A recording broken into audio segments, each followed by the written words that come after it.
Boa noite a todos. Daremos início agora ao seminário da disciplina Estágio Supervisionado 1, Docência na Educação Infantil, professor Ademilson Eustáquio Prates, tutora Aparecida Dias. O que diz a Base Nacional Comum Curricular sobre a educação infantil? A BNCC reconhece a educação infantil como etapa essencial e estabelece 6 direitos de aprendizagem: conviver, brincar, participar, explorar, expressar e conhecer-se.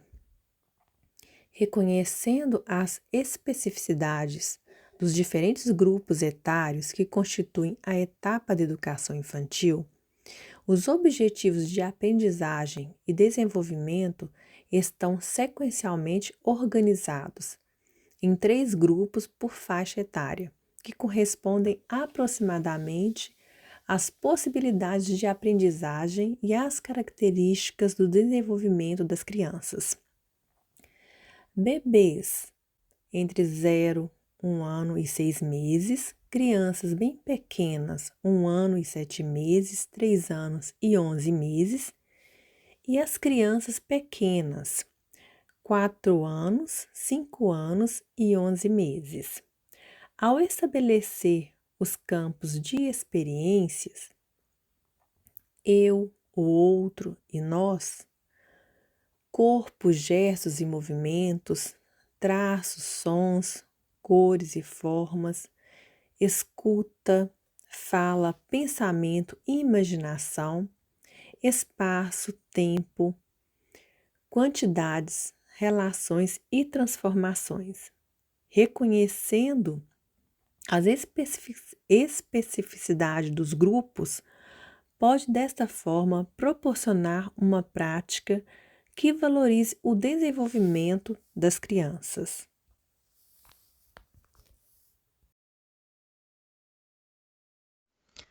Problema pedagógico identificado no espaço escolar da educação infantil. Ao trabalhar com a educação infantil, certas dificuldades são percebidas na compreensão das diferenças entre quantidades, valores, medidas, entre outros. Não se pode exigir ainda dos pequenos que tenham tamanha habilidade de distinguir algumas grandezas, como as grandezas de comprimento, mas sim apresentar-lhes essa ideia de uma maneira que lhes seja natural através da brincadeira. Aqui tem um exemplo, que a área é matemática, o eixo é grandezas e medidas, e o conteúdo, grandezas e medidas, noções de dimensão, grande, pequeno, maior, menor, médio, alto, baixo, grosso, fino, comprimento, curto, mesma altura, forte e fraco, comprido.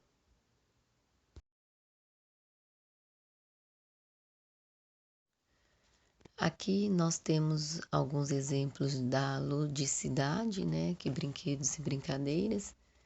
Aqui nós temos uma professora com as crianças numa rodinha brincando, Outro exemplo aqui de outra rodinha e de brincadeiras, As crianças brincando. A ludicidade pode e deve ser considerada uma atividade educativa, porque estimula a ativação de funções neurais, operações mentais e estimula o pensamento. Por meio da brincadeira, a criança recria situações do mundo real, transformando-as de acordo com suas necessidades. A criança também aprende e assimila a realidade por meio de modelos mentais, por meio do jogo. Diante disso, é possível afirmar que a criança tem a capacidade de aprender qualquer conteúdo de qualquer disciplina por meio do humor. O jogo auxilia no processo de ensino e aprendizagem, estimulando o crescimento da linguagem, do pensamento e da autoestima, e auxiliando na formação de indivíduos autônomos capaz de enfrentar os desafios que lhes são propostos e assumir a responsabilidade por seu próprio aprendizado.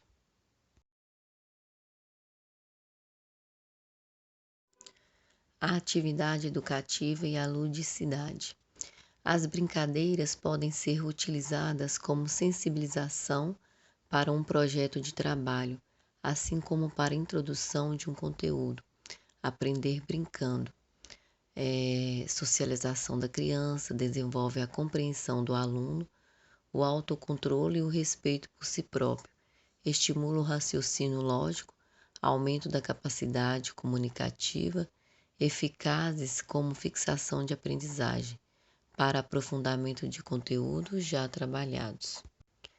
É neste contexto de interações sociais que se apresentam as propostas educacionais do jogo e da brincadeira como meio de aprendizagem, uma vez que pressupõe uma relação social que pode ajudar na formação do sujeito social. O jogo, portanto, ele possibilita que a criança aprenda o valor do grupo como força integradora e é uma forma de socialização das crianças. A compreensão do aluno, o autocontrole e o respeito por si próprio, além da facilidade de construir uma estratégia vencedora, levantar hipóteses e o aumento da capacidade comunicativa, são aspectos que o professor pode analisar e avaliar. Ainda, os jogos educativos podem ser utilizados como sensibilização para o projeto de trabalho.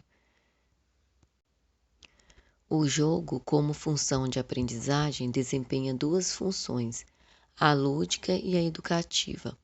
Como função lúdica, entende-se aquela que propicia a diversão, prazer e até desprazer. Já a função educativa faz com que o lúdico auxilie o aluno a completar seus saberes, sua compreensão de mundo.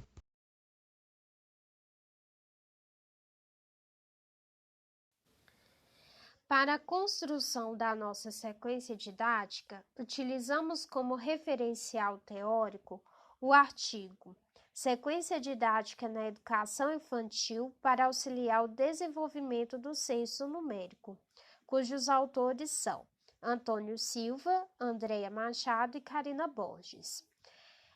Segundo Peretti, a sequência didática é um conjunto de atividades ligadas entre si, planejadas para ensinar um conteúdo, etapa por etapa, organizadas de acordo com os objetivos que o professor quer alcançar para a aprendizagem de seus alunos.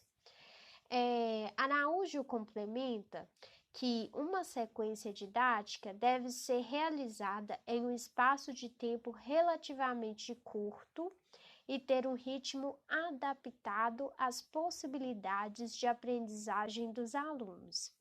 Ele ainda afirma que as atividades propostas devem ser variadas e devem levar os alunos a distinguir o que eles já sabem fazer do que ainda não sabem. Assim, um ensino por sequência didática deve permitir aos alunos um acesso progressivo e sistemático necessário.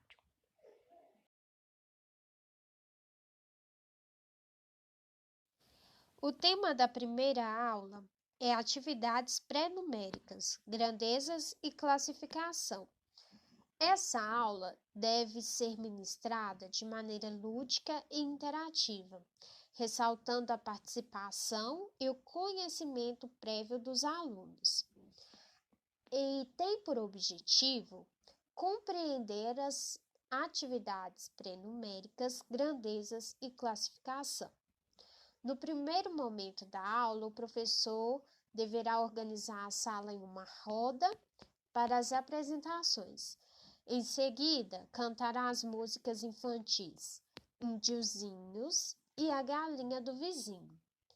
Para o segundo momento, o professor deve fazer questionamentos sobre grandezas, a fim de se observar o que os alunos sabiam previamente sobre o tema. Assim, ele pode realizar a sua explicação.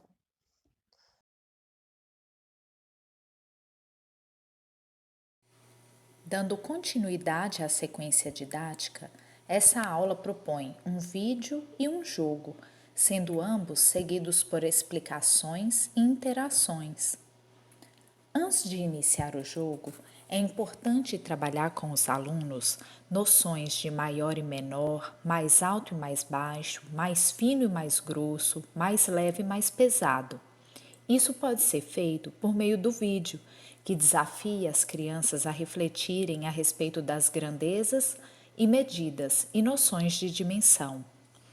Introduzindo o jogo, é interessante que o professor trabalhe alguns animais com os alunos e estabeleça um diálogo sobre o tamanho de cada animal e como seria o passo de cada um deles, inclusive sugerindo às crianças que simulem os passos desses animais.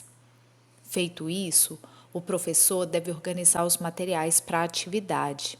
É interessante que ele tenha um recipiente para colocar as imagens dos animais e outros para colocar os números. O professor deve fazer marcações no chão, indicando uma linha de saída e outra de chegada. Para envolver as crianças, pode-se pensar numa história sobre um capitão que possui muitos subordinados e que estes só podem fazer aquilo que o capitão permite. Isso irá auxiliar o professor a manter a organização da dinâmica da brincadeira. Iniciando o jogo, o professor deve pedir aos alunos, um por um, que retirem o papel de um animal e o papel de um número. Dessa forma, o aluno deve andar a quantidade de passos sorteada da mesma maneira que o animal andaria. Por exemplo, se o aluno tirar 5 passos de girafa, ele deverá andar 5 passos bem largos, ou se sortear 3 passos de formiga, ele deverá caminhar apenas 3 passos pequenininhos, e assim por diante. Ganhará a dinâmica da brincadeira quem ultrapassar a marcação da linha de chegada.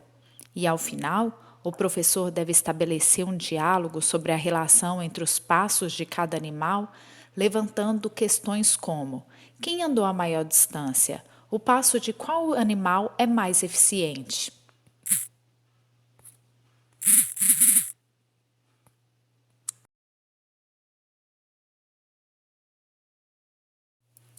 A terceira aula da sequência didática propõe o manuseio e comparações de materiais concretos.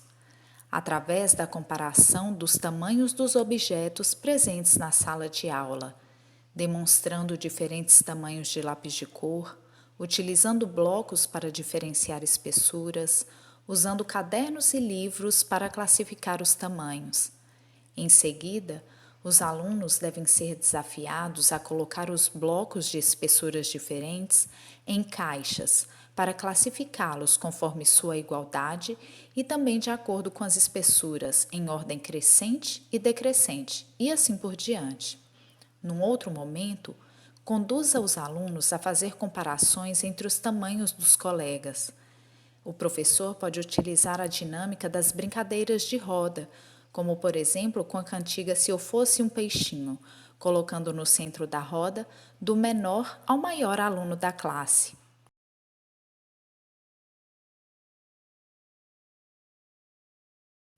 Na quarta aula, o professor deverá levar bolas com medidas de massa e tamanhos diferentes para que as crianças trabalhem comparação e os conceitos de pequeno e grande.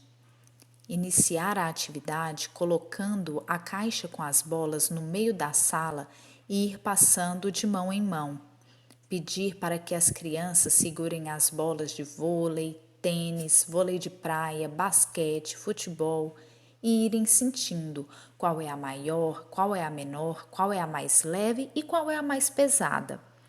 E por fim, completando a sequência didática, a quinta aula propõe que cada aluno traga de casa objetos para compará-los, brinquedos, miniaturas, bonecas, carrinhos, e também materiais recicláveis, como caixas de papel ou papelão e garrafas plásticas.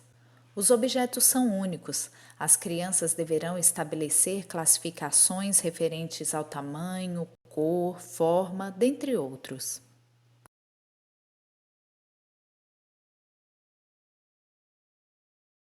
Conclusão: vencendo as dificuldades na compreensão das diferenças entre quantidades, valores e medidas. Compete ao professor de educação infantil trabalhar atividades de matemática de forma dinâmica, inserida na realidade da criança, usando atividades pré-numéricas. Para tal, a ação do educador deve ser de maneira lúdica e contextualizada, respeitando a idade, o desenvolvimento físico, psíquico e a capacidade cognitiva de seu aluno, utilizando como ferramenta o conhecimento prévio da criança, adquirido no seu meio social, para direcionar sua prática pedagógica. Na educação infantil, a aprendizagem de matemática deve ter como ponto de partida a curiosidade e o entusiasmo dos alunos, e crescer em função das experiências vivenciadas nas aulas. A matemática deve ser apresentada aos alunos como instrumento de interpretação do mundo pela mediação docente, que as desafie, as incentive a explorar ideias, priorizando o lúdico e respeitando as fases do desenvolvimento das crianças. O método avaliativo a ser utilizado com os alunos a fim de verificar se as dificuldades em trabalhar os conceitos de grandezas e medidas foram adequadamente vencidas deve ser o método formativo, observando quais alunos conseguiram assimilar o conteúdo pré-numérico sugerido por meio da sequência didática.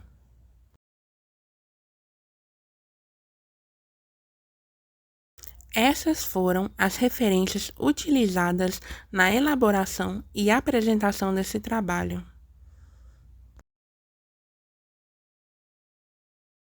A nossa equipe é composta por Gabriele, Larissa, Marineide, Miriam Cristina e Sara Jordana. Agradecemos a toda pela atenção e tenha uma boa noite.